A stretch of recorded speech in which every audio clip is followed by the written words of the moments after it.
And then there's the whole meaningfulness. What was it? The three schools of Viennese psychology, man's search for pleasure, man's search for happiness, man's search for meaning. And I think that there's that sort of like, I think about my mom where I'm like, I just want to be like my mom. I want to be as invested in my grandchildren as she is in my son. I want to work out 6 out of 7 days a week without fail. I want to get 7 hours of sleep. Like I want to have this defining your terms, social wealth, mental wealth, physical wealth. And like if you got three of the five there, it does beg the question of like, what is the goal of financial wealth? And I like your friend's journey, right? Which is that it is the output of having done something meaningful.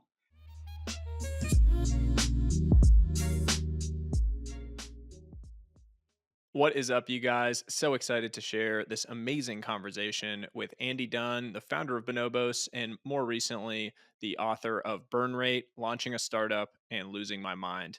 It was an incredible, vulnerable conversation, truly unique, one of a kind conversation that I'm just excited for everyone to listen to and hopefully benefit from. I know there are a lot of people out there who have struggled under the surface with different mental illnesses. A lot of entrepreneurs wrestle with this that I've talked to. And I think this conversation with Andy will be truly eye opening and really benefit a lot of people, both on the building journey and afterwards as you try to improve your own life. So, without further ado, please enjoy my conversation with Andy Dunn. Well, Andy, thank you so much for joining the show today. Man, this has been a long time coming. I feel like I have been a big fan of yours from afar for a long time, and we're just now getting to connect thanks to our mutual friend Jim Kunihiro. Big shout out to him who actually brought us together to have this chat. So super excited to have you and excited to dive into all of the cool stuff that you're working on and inspired by right now. So thanks for joining. Thanks for having me. Excited to be here. So, I generally like to start these conversations with, this idea that I think of or call the map of reality. And, this is like this general idea that we all have our own set of paths, circumstances, experiences, etc., that kind of frame our map of the world and how we view things and pursuits that we've gone after, things we're inspired by, etc. So I'd love to start there and just like set the stage a little bit before we get into all of your work and career and some of your recent writing and inspirations, by just understanding a little bit about your background and path. Like what established your map of reality? Where did you kind of come from, grow up? Were you entrepreneurial as a kid? Would love to just set the stage with that. Totally. Yeah, I think for me, the origin story for me has to tie back to coming from a heterogeneous environment culturally. My mom is a Punjabi Indian immigrant. My dad's a Scandinavian, Midwestern American white dude. We have this in And common. So no, I know. I think this is part of why Jim connected us. yeah, but I don't think I put that together until just now. I mean, my mom is from Bangalore, immigrant from Bangalore, India, and my dad is a white Jewish guy from the Bronx. So we're both part of the half Indian clan here. Yeah, there we go. And to make matters even more fun, I'm now married to a Brazilian Jewish immigrant and converted to Judaism right before I got married. So, Wow. So um, you're a Hindu then. You're like me. I I'm a you've got the Hindu yeah. or I'm half Punjabi, depending on how you want to talk about it. But That's a we good one. I've do. never heard that one before. I am convinced that the like mixing of gene pools and like the like genetic strengthening that comes with that is something that I'm convinced by. I don't know if there's any research around that, but everyone that I meet that comes from like mixed race backgrounds, I just find have these like super good looking or like really smart, interesting. Like I just think that there is some strengthening that happens from the mixing of gene pools. So you've clearly done a lot of that, which is fantastic. Yeah, I mean, maybe there's something to that. I think there's also something for me that I've learned about just communication styles and family traditions around communication. I like to joke, my dad's family, they don't speak about small issues. Small issues become big issues, and Mm, eventually they don't speak at all. My dad doesn't speak to either of his siblings, really. My mom's family, who are the big Indian family, you say exactly what you think in real time. to everyone except the person that you think it about. So it's like a perfect exchange of information through gossip with minimal conflict. This is yet And another thing, by the way, that we have in common. I feel like we have this eerie set of similarities in our lives now. My dad. I haven't shared this really publicly in the past, but my dad was disowned by his family when he wanted to marry my mom. So my dad has four siblings. I've only met one of them. I have first cousins that I've never met. Never met my dad's parents. I think his mom actually lives near me, somewhere in the general New York area. I've never met her. In a similar vein, right? Like small issues become big issues when you don't address them. And then there's too much water under the bridge at some point in life where it becomes really challenging to remedy those big issues. So, yet another thing that I feel like we have a common thread in that vein.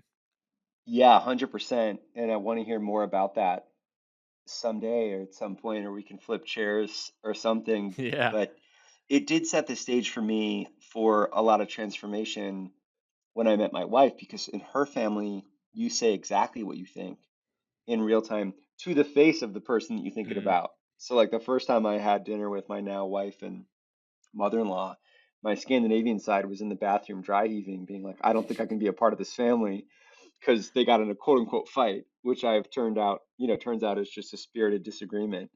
Um, but I came out of this heterogeneous context culturally, religiously, it was fascinating because my dad was a Christian but was lapsed, really became agnostic when the Swedish Lutheran church that he belonged to, basically everyone left when black people started moving into the Austin area of Chicago. So Huh. he was like, well, this isn't very Christ-like. We have some kind of racial diversity emerging, and let's get the hell out of here, right? Which mirrors a lot of the challenges we have in modern day religion, which we could talk about. And then my mom's family were, not openly religious, but pretty, my mom feels pretty connected spiritually. So I came out of this environment where it was amazing because I had so many questions. I had so much stimulation, from different places, and everyone I was around was homogeneous, right? Like I was the only quote unquote person of color in my school, until one, young black man showed up from Cabrini Green on like an exchange program, which is at the time were projects on the near north side of Chicago. So had this really amazing mixture of identities, to navigate.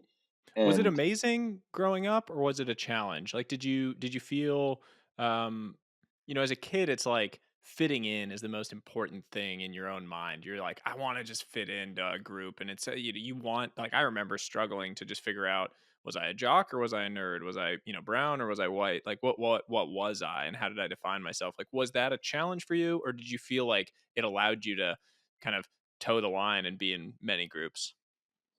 it was both. It was both an asset and a liability, as is the case with so many things in life.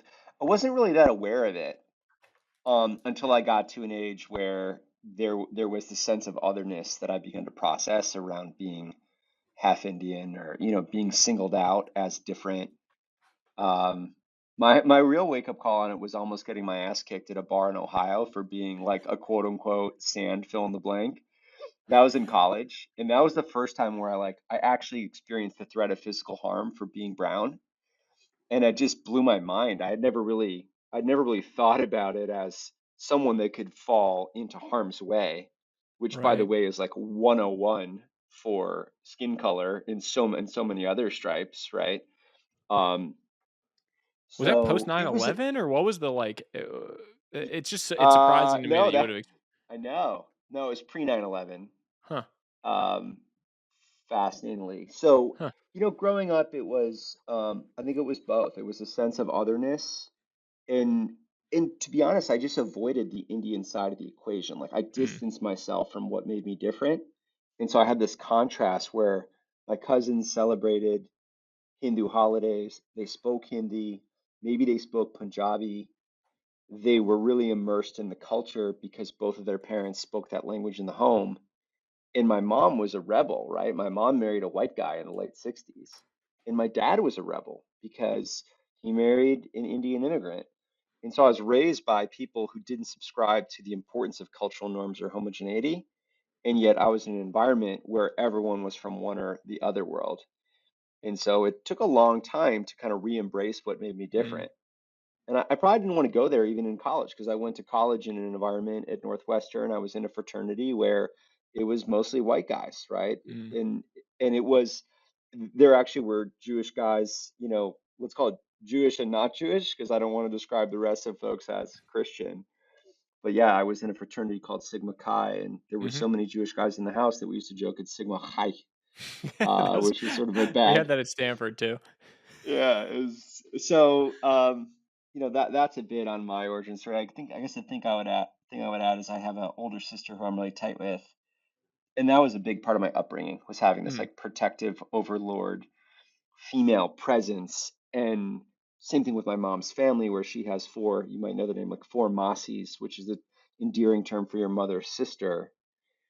And so I was just raised by a strong female mm. environment. And so, at some point it occurred to me I was building an apparel brand named after a matriarchal great ape. And I was like, okay. And by the way, what makes bonobos, the animals, different is they have no violent conflict. And we think part of that is because the women are in charge That of is their interesting. societies. I definitely want to come back to that point. There are Yeah. two sort of through lines that you mentioned in talking about your background that I'm gonna keep hammering on. So I want to like call them out here. One is the idea that something is both an asset and a liability.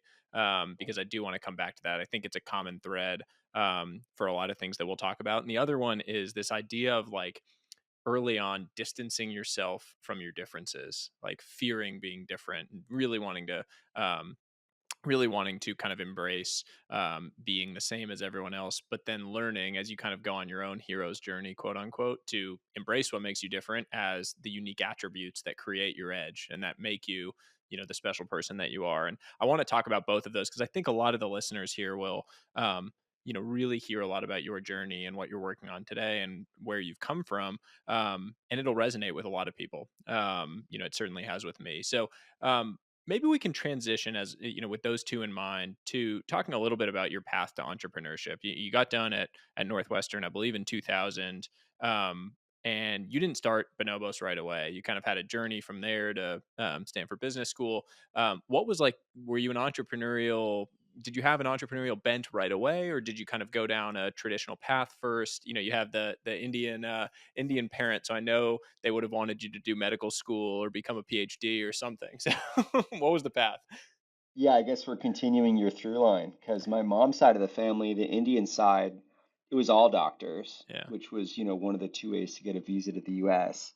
My mom actually worked in ultrasound because she didn't get a chance to go to med school for reasons of her father being ill, and she had to send money home and be a more instant source of income because it's a little bit delayed as a doctor. She never got to go back to India for her father's passing, which is very tragic. And then my dad is a US history teacher, but his family, there's lots of physicians as well. So my only role models growing up were doctors. And then I won somehow the high school yearbook was like the most likely to be a millionaire. I don't know how that happened. I remember being like, this is weird because I wasn't particularly coin operated. I wasn't one of those people with like a side hustle, whatever, mowing lawns or something like that. And so it took a long time to let go of that family sense of success, Hmm. which in my mind was tied to going to med school. And so I actually went down the whole path in college. I took all the coursework. I was signed up for the MCAT and I was studying for the MCAT. And I had this moment where I was like, I just don't care. Like, I had all these part-time jobs at a hospital. I'd worked in the dark room when Hmm. that was a thing, developing x-rays, the front desk of the emergency room, got my EMT degree or whatever you call it. And I just didn't want it as bad as my classmates wanted it. I saw how much harder they were working, particularly three friends of mine who are now all surgeons. And when you're bumping up against people who care about something more than you do, that's just a good sign that you haven't really found your swim lane yet. You should be swimming in a swim lane where you Hmm. feel like you can go the fastest and you want to go the fastest. If you don't want to be there, then back to your word edge, you might have the edge and I might have had the edge like intellectually to get there, but I didn't spiritually or will or drive wise. And so that then invited this crisis of, well, if not this one thing I've been thinking about for 20 years, then what? And so I did what a lot of people do who don't know what they're doing, which is I became a consultant. I became an analyst at a consulting firm, which I feel like is a way to delay, it's kind of like a way to delay a decision. Yeah, and that's where you met Jim, I assume, at Bain, our Totally. Yeah, common Jim. friend, yeah. Yeah, Who Jim was Jim, my by the way, boss. Jim is, one of the most incredible mentors in my life. I think he was a mentor to you. He's also one of the most fun people I've ever been around. Like his ability to go out and he has the most infectious and hilarious sounding laugh in the world, but is just someone that is like a true joy to be around at any point in time. And so I'm glad that he brought us together in this context. Um, Totally. Funny story about Jim's laugh, by the way. We were at a bar night one night at the Sears Towers, like outdoor bar that they had back when it was called that. And Jim was laughing so much. I think mostly because I'm that funny. And he got cut off before he'd had a drink. because he was laughing that way. Yeah, like they thought he was like so hammered because his laugh was so big that they were like, It's hard "Sorry, to sir, we can't describe serve you." other than that it sort of sounds like a dolphin call, if you actually break it down. I'll Yeah, leave people with that, but, it is a pretty unique and interesting laugh, but an amazing person. You know what, one thing you mentioned, that I do wanna hit on there was, like, um, this idea of like how you decided not to be a doctor because you realized you weren't really in it, you didn't really care. I've always had this general framework that I've been sort of like wrestling with recently of sort of the idea that there is like a societal like max net benefit to finding the right thing for you to do. And I'm kind of word gaming this a little bit in real time, but basically the idea is like you could have been a doctor, and I'm sure you would have made a great doctor. You could have done, you like put your head down, grinded it out, studied, become a, perfectly serviceable doctor, and you probably could have impacted a decent number of lives, right? You would have saved some people, you would have helped people, they would have felt good. You could have changed a few lives that way. But if that is not what you are like best equipped to do, like you weren't probably weren't going to be because you didn't care enough about it, the top 0.01% of doctors in the world. But there was something out there that you were equipped, like you had the toolkit to become the 0.01% in the world at and impact way more people and at scale in a very different way. You didn't know what that was yet, but you kind of had an inkling that it wasn't being a doctor because you weren't pulled in the direction becoming like that true obsession and nerd. There are people that are, and that's amazing for them to go and become doctors because they will impact tons of people and they will be so invested in it. But you should always, my framework for young people has always been that you should find that thing that you are going to have the unique ability to be 0.01% at. Like if you're ambitious, don't settle for being a consultant because you can be like a decent consultant and make a good living. Find that thing where your like circles of success or circles of passion come together to make you uniquely qualified to go and truly win that game on a grand scale. that resonates. And I think what you're saying is even more nuanced, which is you may not know what that is, but if you know what it isn't, you may have to walk away from what you know it isn't, even though that feels like a safe and comfortable path, to create the space to figure out what it is. But that might be years later. Mm, So for me, it was effectively 8 years from when I walked away from the idea of becoming a doctor to the beginning of the entrepreneurial journey. And there's a lot of confusion in that 8 years mm. because you've walked away from something, but you don't know what you're walking towards. And I think that's one of the hardest. It's like breaking up in a relationship that's not working. Part of what makes it hard isn't the deepening awareness that you might not be with the right person. It's the fear of the unknown on the other side and potentially having to start over.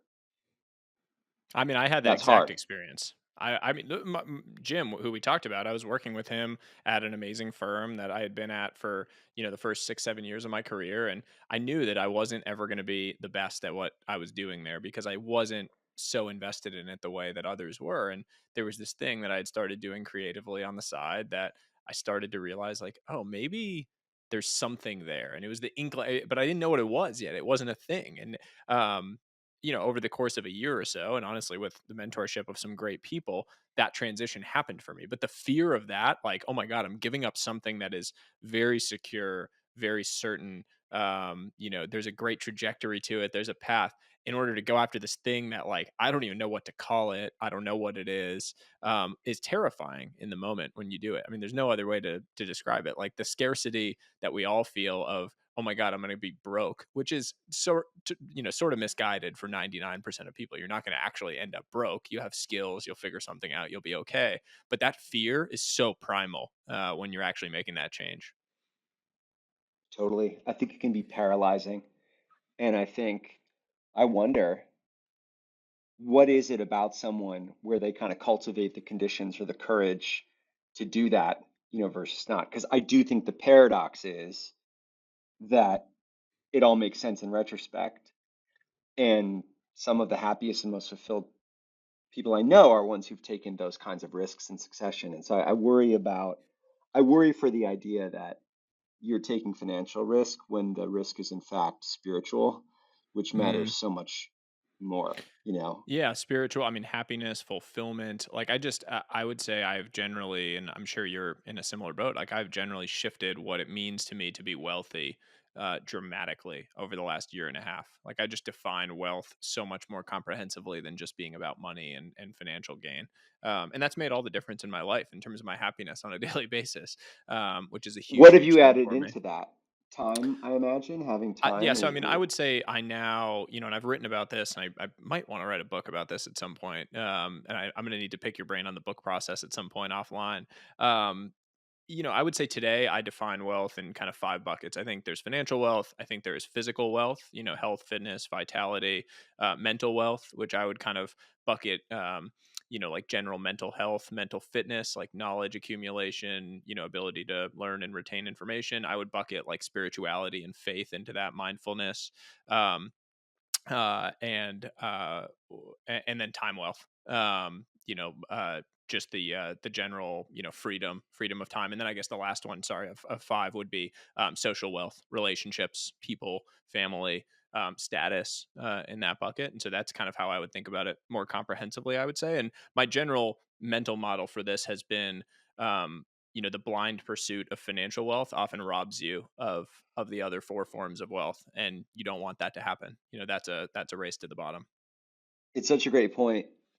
I know someone who recently has become extremely wealthy through a series of events, and I must admit some envy, that I felt less towards like just the sheer amount of money, but more what I feel like I could do with it if I had that kind of money. And then someone I know ran into him and was like, "Oh man, he looks rough." And I really hadn't thought about it because I met him recently for a meal and I was like, it definitely has come at the expense of his physical health. Mm. There's just no Yeah, I there's no mean, doubt about it. I had dinner recently with a close friend who I won't name, but who sold his company last year for $1 billion, and made probably 300, $400 million in the transaction. Owned a big chunk of the company, and basically went from like working on a salary on this thing that it was his Yeah, baby for many, many years to all of a sudden being extraordinarily, like, mind blowingly wealthy. Get anything you yeah, want the rest of your life. He's a pretty young guy still too. He's single, and I asked him, I was having dinner. I was like, "So are you much happier?" He's like, "Well, I'm definitely happier because it was a real grind, but I wouldn't say I'm happy, like in an absolute sense." I was like, "Well, why not?" right. He's like, "Well, I went on the like big trip after the sale, and you got this boat, and we had all my friends come out, and everyone was so excited to come and celebrate that we did this, and we're in there and we're getting on the boat, and there's these two much bigger boats right next to mine, and all the people are going and getting on those, and the whole time I was just wondering like." Who the hell is that? Who got that boat? Like, how is that boat so much bigger than mine? And my friends are all looking at it, being like, damn, that boat's sick. My boat's not good enough. And it just made me think, like, wow, there's always going to be a bigger boat, like, to use the metaphor, no matter what. Like, if financial wealth is your scoreboard, there's always going to be a bigger boat. And Yep, the reality is, like, we glorify it. Like, you go to a party and there's 100 people in the room.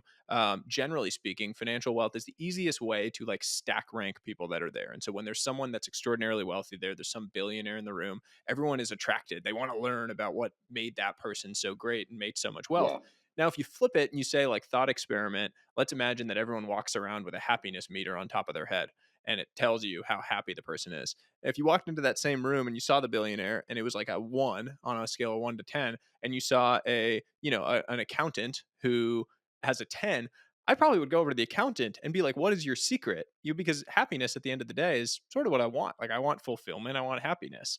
Money, people think, is a means to that end, but it's a flawed one for sure. Yeah. And then there's the whole meaningfulness. What was it? The three schools of Viennese psychology. Mm, Man's search for pleasure, man's search for happiness, man's search for meaning. yeah.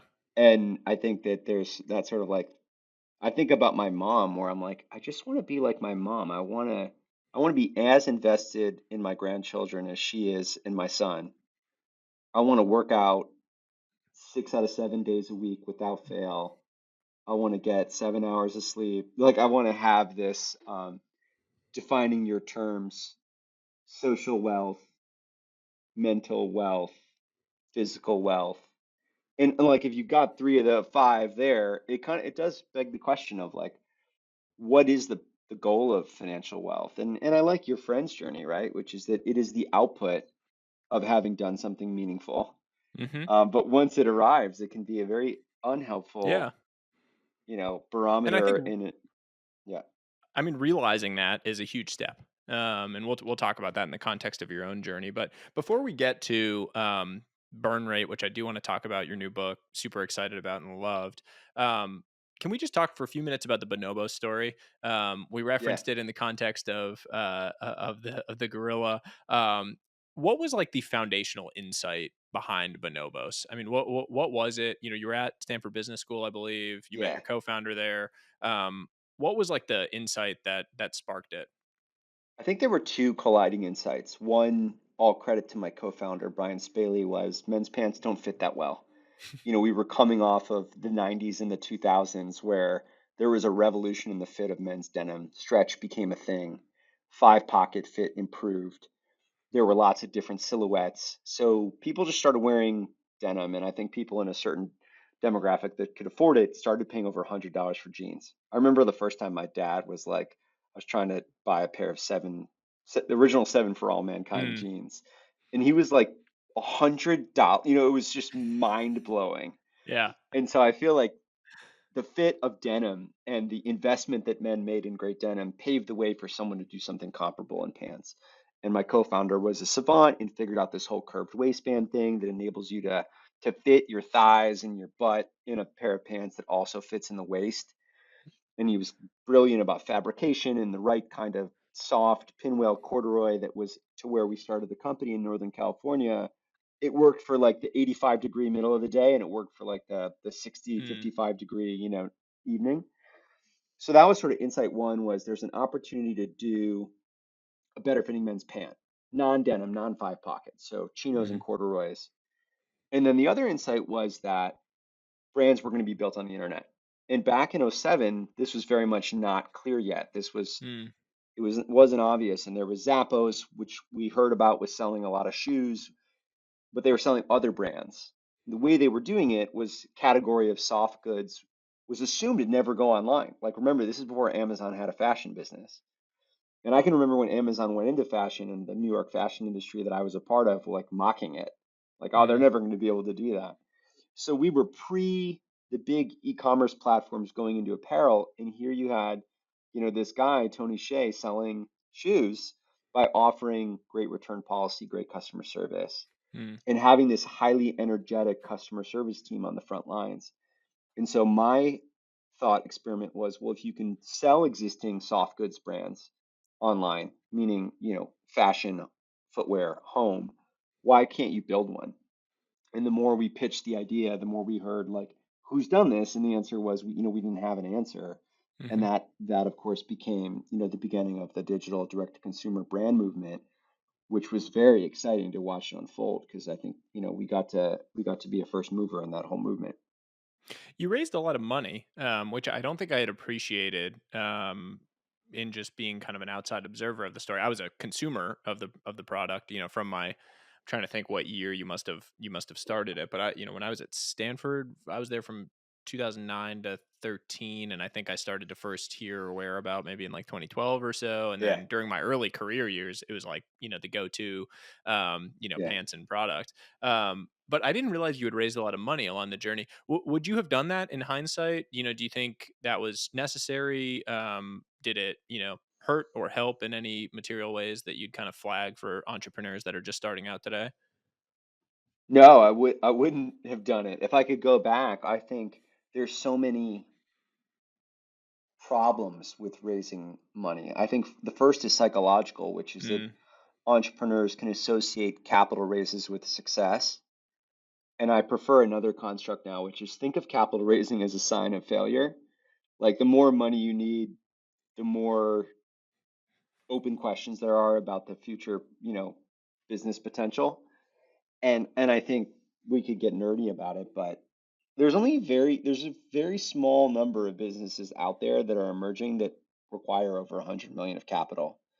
And usually those are companies with asymmetric upside where the fundamental product is technology or software. And I think that leads to the second problem that capital can create and try to solve for us was like there was no good technology stack for building our brand. And so we had one of those like classic, I had one of those classic delusional moments that you have as an entrepreneur where you're like, well, let's go build that.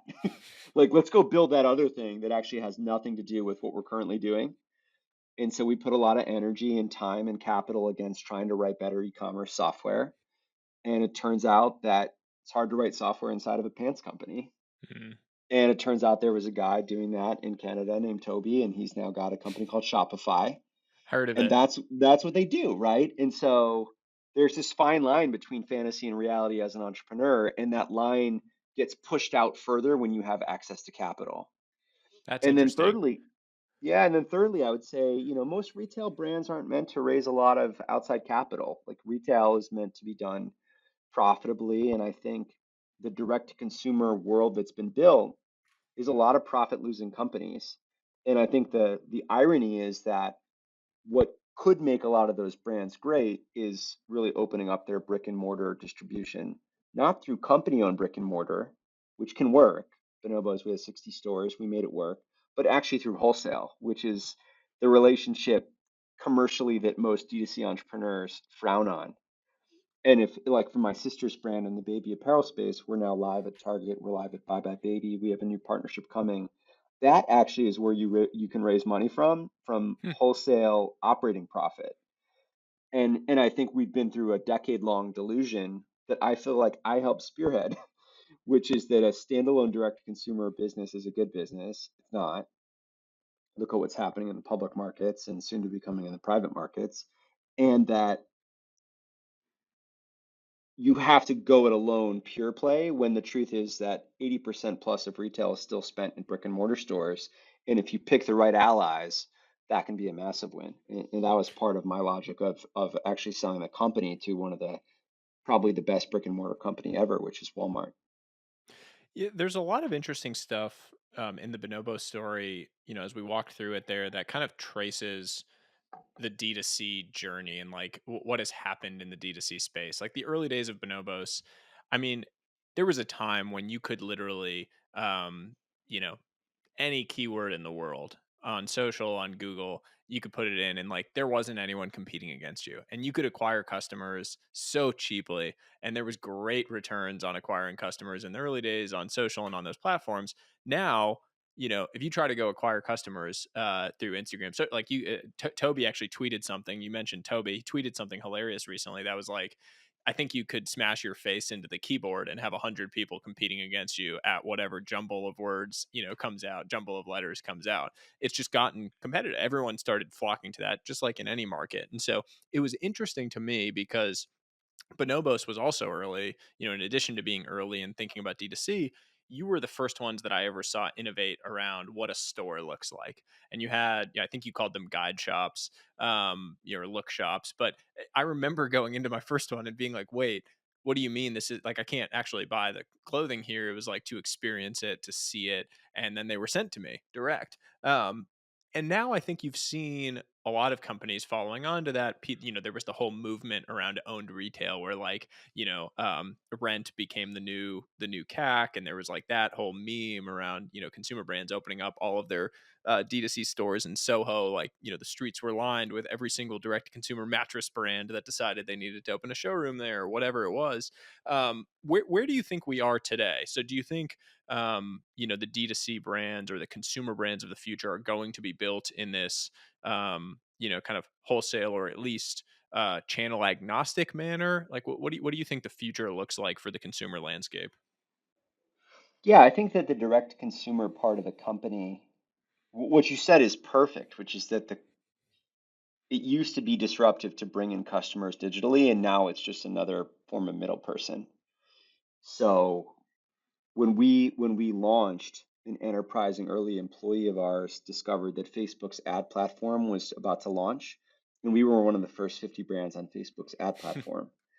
And so there was a period of time for a few years where that was interesting as large corporations which were suspicious of Facebook weren't on it.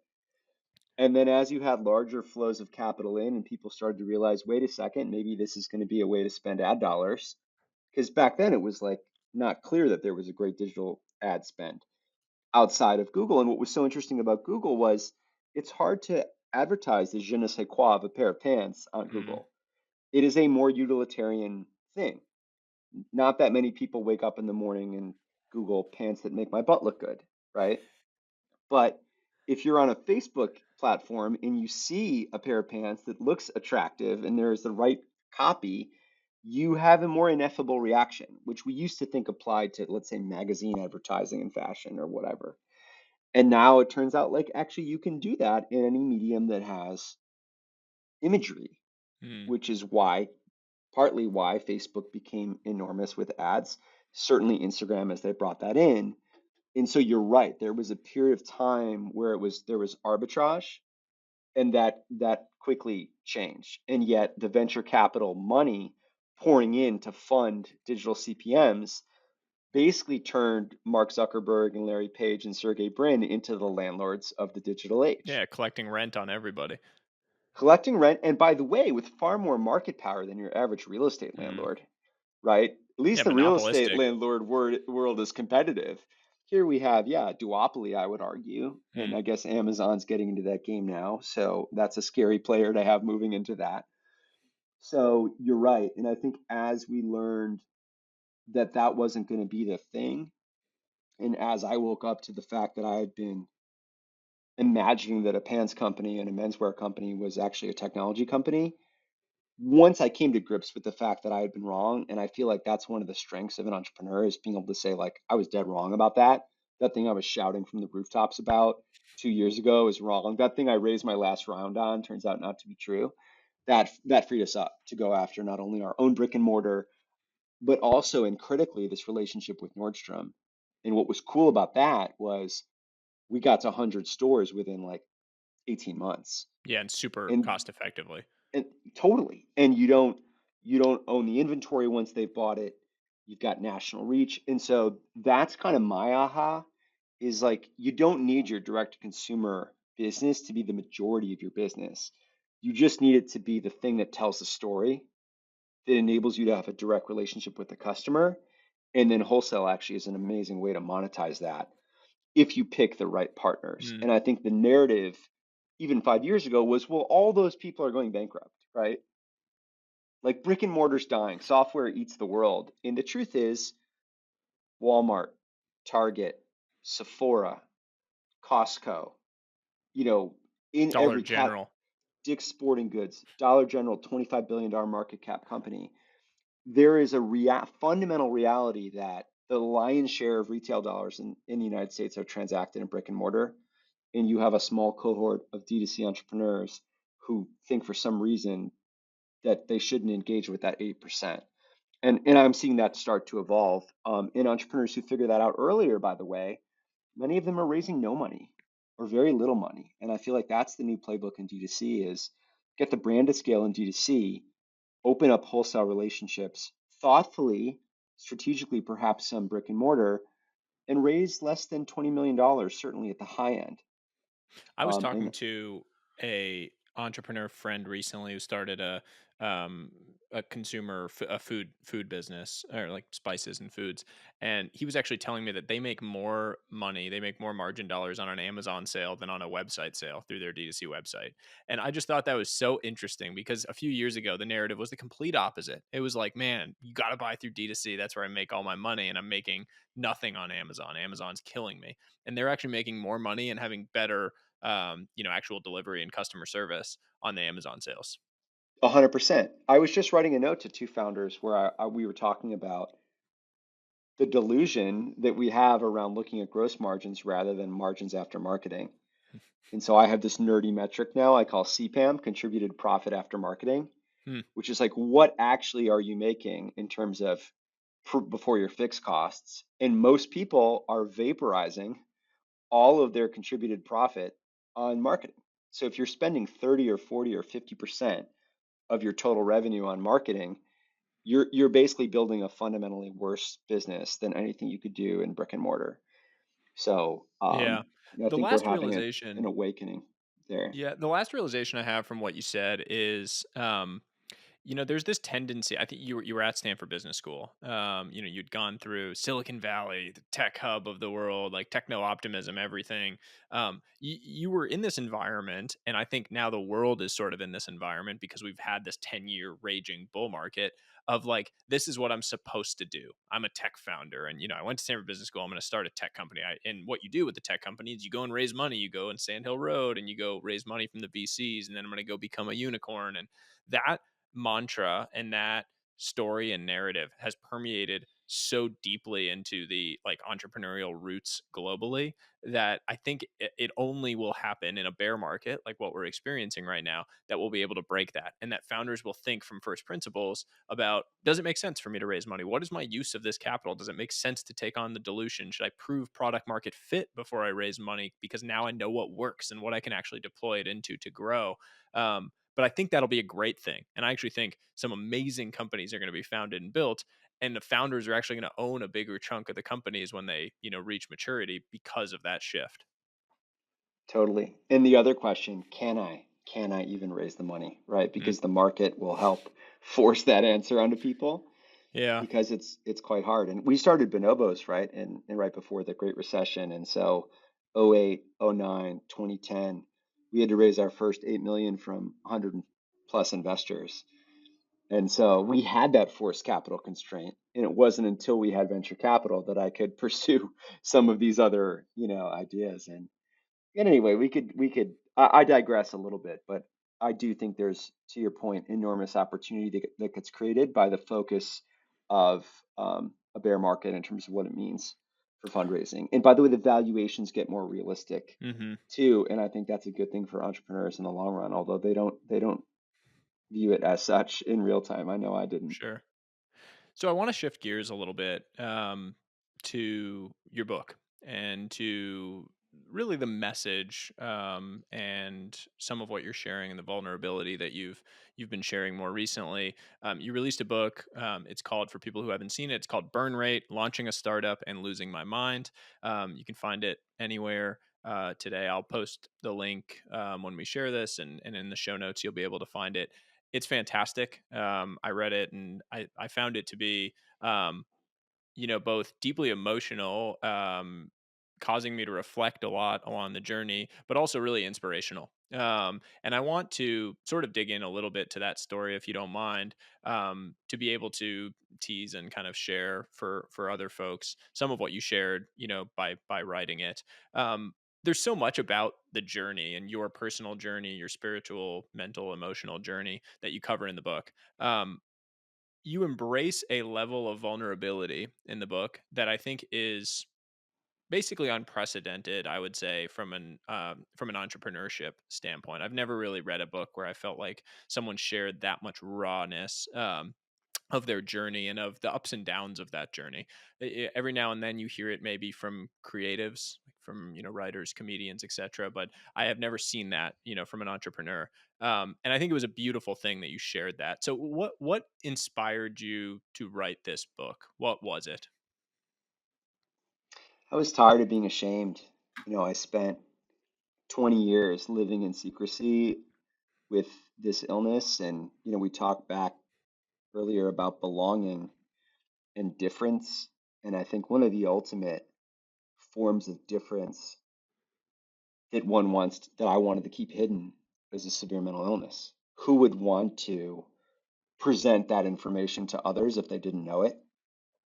And that's the way our that's the way our culture determines what's shameful implicitly is what's unspeakable. And so if you can't talk about something, what I internalized from my inability to talk about bipolar disorder was there must be something to be profoundly ashamed of, that there was something fundamentally broken in who I was, that I was a disorderly person. Because if you have a disorder, and then this horrible thing that we do with mental illness, which is that we say someone is bipolar rather than has it. Imagine being told you have cancer versus you are cancer. Mm. It's like unimaginable to tell someone that they're cancer. Um, and yet that's what we do with bipolar. We basically say your identity and this illness are now one and the same. You actually are that illness. And so that was a that hit me like a sledgehammer when I was diagnosed when I was 20. The force of the sledgehammer was met by the same level of energy that I put into denying that it existed. So I spent a decade where it was really a suppressed memory, didn't deal with it, didn't take medication, didn't see a doctor, a Did pattern you I have understand. episodes during that period, or was it largely not an issue? It was latent. Okay. And that actually was really unhelpful in our the diagnosing psychiatrist had said, if Andy doesn't have another episode for 5 years, it could be that this was a one-off event. And I would say I had about 10 years asymptomatic. And then, and that was after the first episode, which was a manic episode, which for people who aren't aware of it, think about delusions of grandeur, messianic zeal, incoherent speech, rapid cycling of moods, laughing, crying, ranting, raving, And this is while you were in prophesizing. college. I was in college. And so the sheer ingenuity of my family got me to the hospital, came back down to earth over a week, a week of medication, and then got out, and everyone basically pretended like it never had happened. And it That's was unfortunate timing that I had done mushrooms a few weeks earlier. hmm. And so that was kind of the thing that everyone hung on their hats on.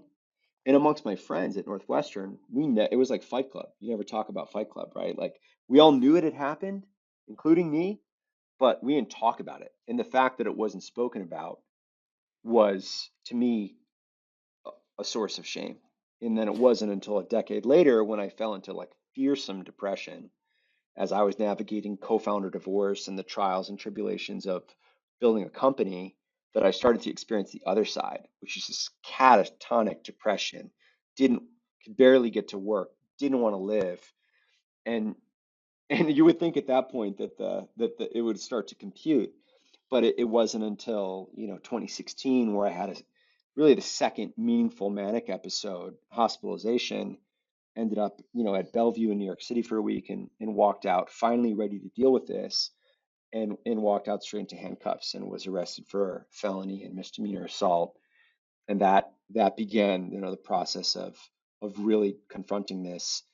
And a credit to my wife, and a credit to my doctor, and credit to a family that rallied around it. I got through it. And so, to your question on writing the book, I felt like the normal thing to do, having dodged the bullet of almost anyone knowing about this, would be to say nothing. But the thing that I would be condoning if I did that was the fact that this has to be unspeakable. And so I felt it would be a disservice to the community to not share, given that I was lucky enough to get through some of this stuff. And I felt selfishly like I just wanted to expunge the shame. And so the way to do that is to say, I'm going to actually put the whole story on the record, because this wasn't my fault. And if it wasn't my fault, then this is just a story about something that I've been through. Um, and it's been beautiful. It's been beautiful how accepted I feel. I feel like a fully known person for the first time. So there's so much you said there, and I appreciate you sharing so openly. There's so much you said that I want to dig into a bit. One of the things that I just have this general feeling or realization around is that the way we treat mental illness in this country, really globally, um, is basically like, if we don't have to talk about it, let's just not talk about it. We're just gonna like, hey, oh yeah, maybe that happened, but let's just like push that aside. I don't, it's like very difficult for us to confront, and so our response to that is like, hey, let's just not confront it. It's fine. Andy, you were fine too. That it happened in 2000 or whatever year it was, one-off episode, and I'm sure your family embraced that. you know Indian family, I imagine, is challenging for, and that is such a negative thing, broadly speaking, that we do that. And I hope that through sharing, your story, other people who have, come forward and shared their experiences, the people that your book inspires to come out and share their experiences, I hope that we can start to kind of shift the narrative on that more broadly. 100%. Yeah, and it was this Indian side and the Scandinavian side too. My dad's side, it was fascinating that my dad's mother actually had profound mental health issues and was institutionalized twice by her husband, who had become a psychiatrist. We now think, or my dad thinks, partly because of his mom's issues. And so here we had this like intergenerational family issue that you would think had opened up the con that would open up the convo, but um, it served to do the opposite. It served to prepare us for the silence. And I think this is what we have to invert in all these situations, families, at companies, societally. We've got to invert it so that we can have a conversation about things that are hard enough without the silence and the shame. And I think we've seen that happen. Generally, entertainment leads the way, right? Like Mm, with the gay rights movement, we start with our entertainers, right? Or even with you know movement within the Black community. There's sort of like entertainment is first, then sports, and I feel like business goes last. Um, and and so I felt like if we could pierce the veil of the conversation in the business world, in corporate America, where it's assumed that a steady hand is what's required, shepherding capital, hiring talent. If we could pierce it there, that could start, a snowball, a more do you meaningful think snowball. Do you think? I don't know if you've ever heard this concept. Well, like, I think it was Jerry Seinfeld was on an episode with Tim Ferriss and talked about the idea that you come with like a kit in life. You're kind of born with a kit. And for Jerry, he was talking about it in the context of creatives, like comedians who have um, generally in a population experience extreme depression, alongside this incredible creativity and intelligence that allows them to be exceptional at what they do. And he calls it part of the kit. He's like, look, I just have this kit and I experience these periods of downness, and then these incredible periods of flow state and brilliance, that I work through. You talk about a little bit in the book, this idea of like hypomania, which are kind of the up states of bipolar disorder, as I understand it, where you have this amazing creativity and flow and energy. Um, do you think that, like, to go back to the idea of asset and liability, was this an asset and a liability for you? Like, did it also uniquely enable you to go and do these things that you accomplished, and create this amazing business and do some of those things? I think we have to be careful. I remember there was a moment in the process of the book where there were some folks that wanted to call it "Here's to the Crazy Ones" after the Mm, Steve Jobs commercial from I think it was the 80s, or early 90s. And I remember thinking, I don't like that title, mm, partly because let's not celebrate or lionize craziness. We do a disservice to the eminently sane people who are doing very creative and brilliant things. mm. Um, so I wouldn't want to conclude that it's this like necessary requisite ingredient in the creative process, but I would say there's clearly a correlation of it over indexing, and that's in the data. So 3% of the general population has some form of mood disorder, most commonly bipolar disorder. We think that index is 7 to 1 in entrepreneurs. Hmm. So we'd be talking about 1 in 5. And that definitely resonates with me. So for me, was it an asset and a liability? Absolutely. This hypomanic state that is before you're really going off the rails with mania, but that is a highly energetic state where you have elevated speech, more vision, more ideas, more excitable. Everything happens for a reason. Tremendous energy, often for me anyway, like a lot of extroverted energy, Hmm. you know, 5 internal meetings in a day with a group, 3 1-on-ones, 2 interviews, a press interview, dinner, maybe dinner was with a candidate, then afterwards out. And New York City was perfect for that. And by the way, it was totally fun. It was dizzyingly fun. And then these massive crashes that would come. It wasn't alternating day by day. It would be like 3 months of hypomania and then like 3 months of depression. And I'd say, look, depression, terrible for building a company. You have to act when you're around other people. You don't have positivity or ideas. It's hard to get to work. So I think there's something to aspiring for a more stable place and still allowing, as my doctor calls it, for like peak days. And so I think that becomes the challenge. And, I'd love to talk to Jerry Seinfeld about that because here's someone who he's talking about, the downsides, no doubt. That said, I mean, what, a decade-long series or 12 years? So there was like a prodigious amount of positive mood state there as well. And like for my part, I'd rather trade some of those hypomanic days to trade away the depression. Hmm.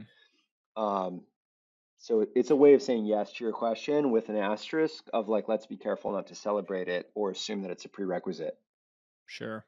So we're coming up to the end of our time, and there are a few things I wanted to ask you to kind of to wrap this all up.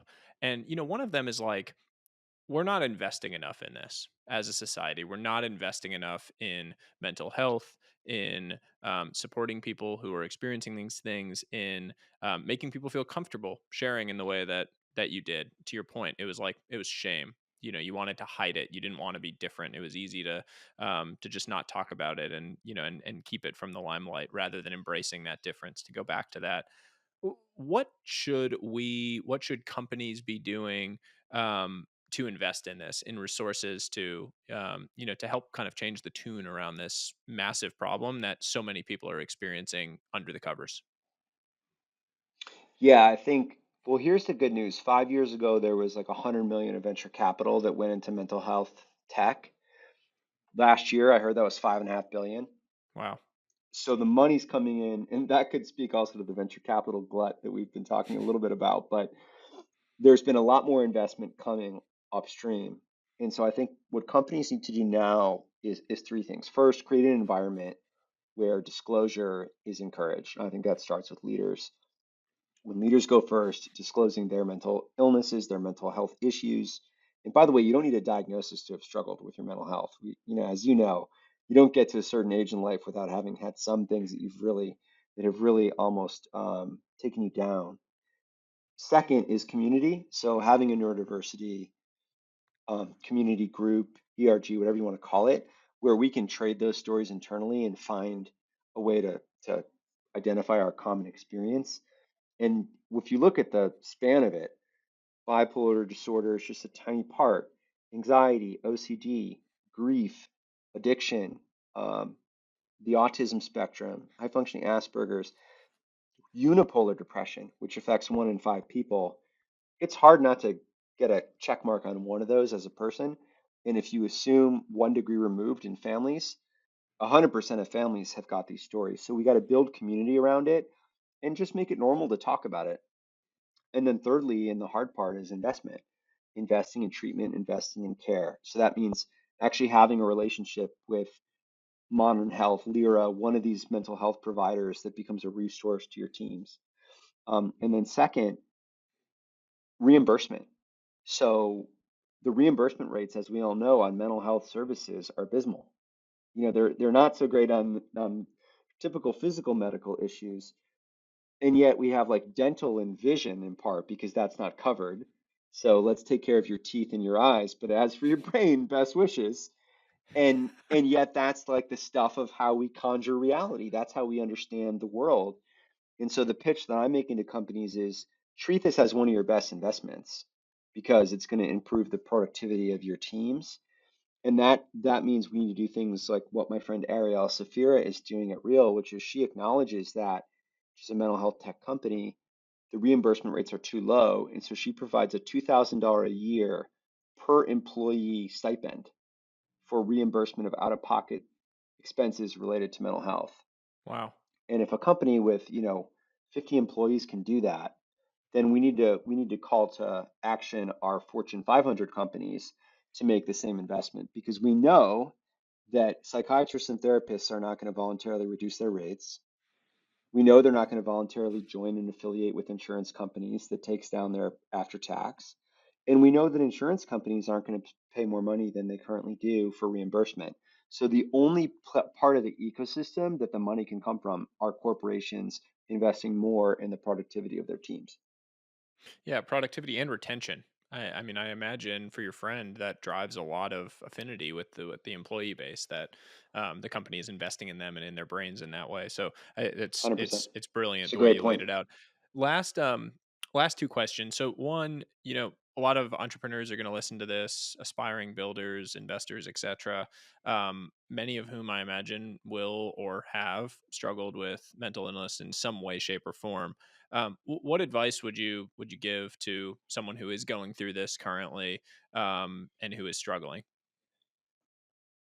I think I think there's a two-step process. The first step is to acknowledge it with yourself, like to be in the conversation with yourself about it. And I think that's such a remarkable thing to do. Like to even say the word I am depressed when you've never said it, it's a big journey because we attach a lot of significance to not being the kind of person that has that issue. And so I think step one is try to cultivate the courage to be honest with yourself about how you're feeling or how you're doing or what's happening to you. And then once you've done that, and maybe someone else helped you with it, but once you've done that, then the second step is to acknowledge that you're unlikely to be the person that can solve that on your own, because otherwise you would have. You know what I mean? And that's where the next big step is to go see a mental health professional, and that starts with a simple talk therapist. Just go talk to one person that isn't your boyfriend or mom or coworker, someone whose sole job is to find a way to get you healthy. And that is the best investment that you can make. And I think that's like you're in the top 10 percentile if you've acknowledged a problem and sought help. And I think for most people, remarkably, um, they haven't taken both of those steps. Yeah. It's a scary thing to take that first step because, we attach a level of shame to it the way you expressed earlier because I think especially for people who are high achievers and you've, accomplished a lot, you graduated from some school and you feel like, from an external perspective, your life is supposed to be great and I'm supposed to be happy. And why wouldn't I be happy? I have, a wife or whatever it is that you have in your life and you're supposed to be happy, quote unquote. And yet you're not. And it's very hard to make that mental flip, as you said. The other thing that I would say to anyone out there is just talk to your friends and ask them how they're doing. Like it's such an easy thing to do to just reach out to someone that you haven't chatted with in a while and just ask like, hey, how are you doing? Anything I can help with, love to chat about, etc. Because one of the things about your story that I find so interesting and compelling is you were on, from an external view on top of the world, like had raised $100 million from Excel, all these amazing venture funds. You had founded this amazing company. You were selling it for all this money. Reading the news articles, you're like, man, this guy's crushing it. This is the most amazing. He must be so happy. Everything's good. Good looking guy. Everything, right? And yet you had this internal struggle, deep, deep struggle that you were wrestling with. And so my whole thing has always been you never know what's going on behind someone's eyes. So never judge someone because you don't know what type of struggle they're dealing with internally. And always ask. just, reach out to people and say, hey, how are you doing? Because that small little thing might be the one step that kind of takes them to get help and to improve their lives. So much to take away from this conversation. I found it an absolute joy. I have to admit, this was one of those conversations where I came away feeling like I can't believe I get to do this for a job. So I really, really appreciate your time and super excited to get to do this in person and hopefully over a meal with our common friend Jim as well. So Andy Dunn, thank you so much. Where can people find you, and where can people buy your book? Yeah, thank you. It's awesome to be here. And I would add one small thing to that check in with people is be honest with other people when they check in with you. We Hmm. have this beautiful thing um, in the English language anyway, which is how are you? And the typical answer is like, I'm good, how are you? And I would encourage you to experiment with, I'm not great right now. And you'll be stunned. It stops people in their tracks and it leads to some of the best conversations because see, people are so surprised that you're actually being honest. And so, in addition to checking in with others, role model being honest with them. And sometimes that kind of frees up the convo.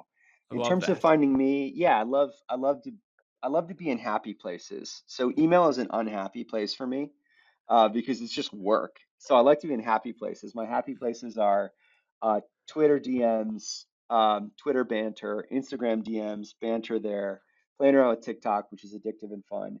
And then I love LinkedIn because LinkedIn I feel like is a great place to have iterative, it's kind of like Slack for strangers. So, I love LinkedIn too, by the way. That's like find me been there, where and I I've been love growing the most recently. I love LinkedIn.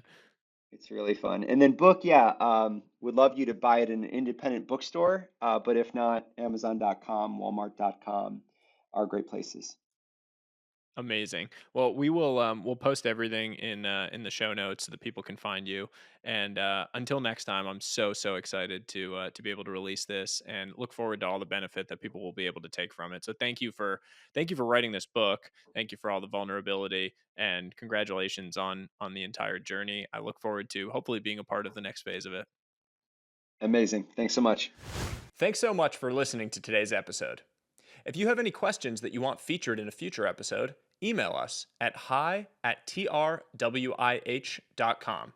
Leave us a review at Apple or Spotify to help us grow the reach of this podcast. Until next time, we will see you soon. Sip a cup of tea. Never let the world be broken in the